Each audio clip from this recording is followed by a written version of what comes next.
For the Asian Heart Society Congress 2025, and my topic today will be on the advances in coronary functional assessment.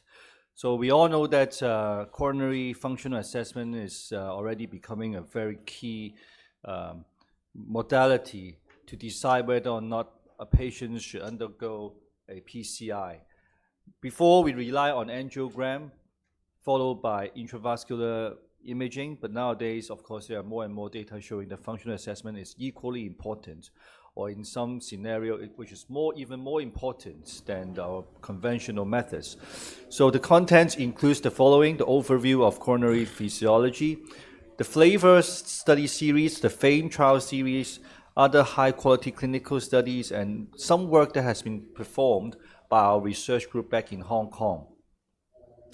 So I'm sure that everyone here is aware of these core technologies, so I wouldn't go into very key detail, but of course, the most conventional method is by FFR, which we know is by the hyperemic induce of ischemia of major vessels, epicardial vessels, to look for ischemia. But there are, of course, nowadays newer development, including the IFR, that is the non-hyperemic pressure ratios. And even more advanced, or more recently, we have been seeing even more papers on image-based functional assessment. That is not by wire-based, but rather is by imaging, including CT or coronary angiogram-derived FFR. There are several clinical applications, including the chronic coronary syndromes, which is usually the most of the initial studies, including the FAME studies, derived from these chronic coronary syndromes. But of course, there are also studies showing that in ACS patients, for example, in patients with STEMI patients, where the complete revascularization guided by FFR is crucial to improve the outcome of these patients, in particular at the non-culprit lesions. And finally, there are also studies showing that post-PCI optimization of assessing these functional studies also provides incremental prognostic value to these patients. Now, our coronary functions not only includes epicardial functional assessment, but of course microvascular dysfunction has also gained a lot of attention recently. So by the conventional methods is by the IMR measurements, which we know it is quite difficult and not available in most of the centers, even in Hong Kong. Not many centers are doing IMR assessment. There are also CFR assessments, and these assessments are showing important clinical values in assessing microvascular dysfunctions. There are also consideration of integrations of not only functional studies, but also including a combination of intravascular ultrasound or intravascular imaging, because we know sometimes functional assessment may be negative, but rather the plaque may be of vulnerable status that perhaps doing a stenting will be beneficial to these non-ischemic but vulnerable plaque patients. Non-invasive and AI-driven tools are also going to be in our scene in the very near future, and emerging technologies such as the MRR, microvascular resistant reserve, has also been shown, which can be derived by angiogram, can also be shown to provide important clinical values in patients with or without microvascular dysfunctions. Now, for the usual practice, we know that intermediate lesions, multivessel disease, left main disease, and post-PCI assessment are the usual scenario where we want to do a functional assessment. But of course, we know that there are situations, including the cost of these FFR wire, that reduces the use of this functional assessment in nowadays or clinical practices. And therefore, proper education, including proper advancements and the understanding of this physiology, the importance of this physiology assessment becomes crucial in order for all cardiologists to understand and perhaps to utilize this kind of functional assessment. So for the remaining 12 to 15 minutes that I have been assigned, we go through these very major studies. The FLAVOR study, of course, is by our Professor Wang, which shows that the FFR and intravascular ultrasound-guided PCI has a similar clinical outcome over 2 years of follow-up. So this is a study done in China and has been published in 2022. Now this angiographic derived FFR, now this is different from the first study for flavor 1 because this is not rather than an wire-based, this is an angiographic derived FFR, so not putting in a wire but using angiographic derived FFR compared with intravascular guided ultrasound. Also showed a similar clinical performance by using either of these maneuvers when we decide whether or not to perform PCI in these patients. If you look at the long-term outcome comparing FFR versus intravascular ultrasound, in fact, if you look closely, this paper published in JACC, which is a sub-study of the flavor trials, we know that patients with initially non-ischemic FFR, they will usually be deferred. But these patients' outcome initially was similar to the intravascular ultrasound-guided patients. But over several years, so you see the mean follow-up here is 6.3 years. With more follow-up, we see that there are more outcome coming back from the FFR group. That is, perhaps the FFR group did help us to exclude patients with non-ischemia, but at the same time, with long-term follow-up, we can see that these patients may subsequently also develop problems that require target vessel revascularization, etc. So this also rings us a bell whether FFR is really going to be the only consideration when we look at the patients with intermediate lesions. Another study here showing the prognostic value of coronary angiogram-derived IMR for intermediate disease. Remember, besides angiographic FFR, we can also have angiographic IMR, which also shows that in angio IMR, that is microvascular dysfunctions, also provides a significant prognostic value in these patients with chronic coronary syndrome. The FAME trial, of course, sets the scene for FFR since the publication of FAME-1 study back in 2009, followed by a series of studies comparing FFR with medical therapy or patients with CABG.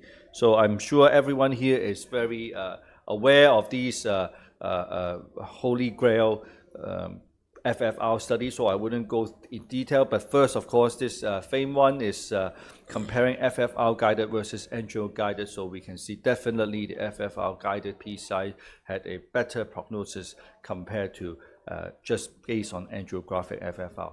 Now, the second study, the FAME-2, of course, is to compare FFR versus medical therapy in stable coronary disease.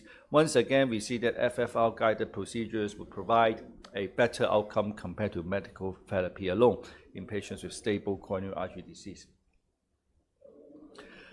Finally, the study in FAME-3 is to compare FFR-guided PCI as compared to CABG. So in this study, we can see that overall outcome seems to be similar between the PCI patients versus CABG patients. However, we know that for high-risk patients, including diabetes patients, if you see the subgroup analysis there, it seems that it will favor the CABG subgroup. So we have to be aware that, for example, in patients with young age, diabetes, or with a high syntax score, perhaps CABG is still a viable option for revascularization because we know complete revascularization is usually more achievable by CABG rather than FFR-guided PCI. Another study here showing the 5-year follow-up, which again shows that the CABG group seems to be better, but the overall prognosis are in fact similar compared to the two groups. So therefore, we know that although FFR may be less, FFR-guided PCI may be less useful in short term, but overall, over time, over 5 years of follow-up, seems that the outcome between these two groups in a multivessel disease have similar performance. How about in acute coronary syndrome? Again, we see that for patients with acute coronary syndrome, FFR-guided PCI seems to be a more favoring option because we know for acute coronary syndrome patients, if you wait for CABG, it will take time, and usually the outcome may not be as good. But for chronic coronary syndrome, that is for stable CAD, perhaps CABG may be another viable option that favors CABG. This is another sub-study looking at particularly diabetes patients. Again, they shows that the benefit of CABG comparing FFR-guided PCI with respect to MACE at 3 years were similar among patients with or without diabetes, comparing FFR PCI versus CABG alone. So all these sub-studies here, at least we see that FFR-guided PCI is more or less as good as CABG in most of the scenario, except in some very high-risk subgroup. Sex difference, again, is another hot topic nowadays, because we know that we, men and women, usually perform differently in patients with heart disease, not only CAD, but also in heart failure, etc. So it seems that for FFR-guided PCI may be a more reasonable alternative to CABG in women with triple vessel disease, while CABG remains superior in men. So the benefit derived by CABG compared to FFR-guided PCI seems to have a more benefit in male compared to female. So other high-quality studies, including, as I mentioned before, the PREVENT trial, which look at how long flow-limiting vulnerable plaque may benefit from PCI versus medical therapy alone. So this rings a bell again that if we just look at FFR alone, which may not be sufficient, you have to look at the plaque characteristics. So the 10 years outcome of the STEMI study versus with multi-vessels, again, we can see that for STEMI patients, if we look at the functional assessment and a complete revascularization, would usually derive a much better outcome over 10 years of follow-up. Coronary revascularization with FFR versus IFR, okay, we know that this IFR is a non-hyperemic assessment, which again shows that this outcome over 5 years seems to be similar, okay, according to this study, because the statistical is P equals to 0.06, but we can see that the line here, in fact, FFR seems to be slightly better compared to the IFR subgroup. A randomized comparison of this study of FFR versus IFR. This is not to look at the outcome alone, but rather they look at whether post-PCI physiology makes any sense. So in this study, they look at the post-PCI physiology and show that up to 30% of FFR or IFR guided procedures would have a residual ischemia even following PCI. So this would again tell us as clinicians that perhaps not only before putting in stent you look at the FFR, but after putting in stent you also look at residual PCI. Orbiter 2 study is look at what kind of patients would benefit most with the symptoms relief. So we can see that this diagram here with if the patient has a low FFR, usually the chest discomfort would much improve. So the lower the FFR, the clinical improvement will be more significant. Finally, this study looks at how coronary flow reserves can be improved by SGLT2 inhibitors. But mind you, this study only includes 7 patients, but already we can see that we are trying to look for new methods in order to improve these microvascular dysfunctions. And this study here perhaps shows that SGLT2 inhibitors in a way may improve microvascular dysfunctions in diabetes patients.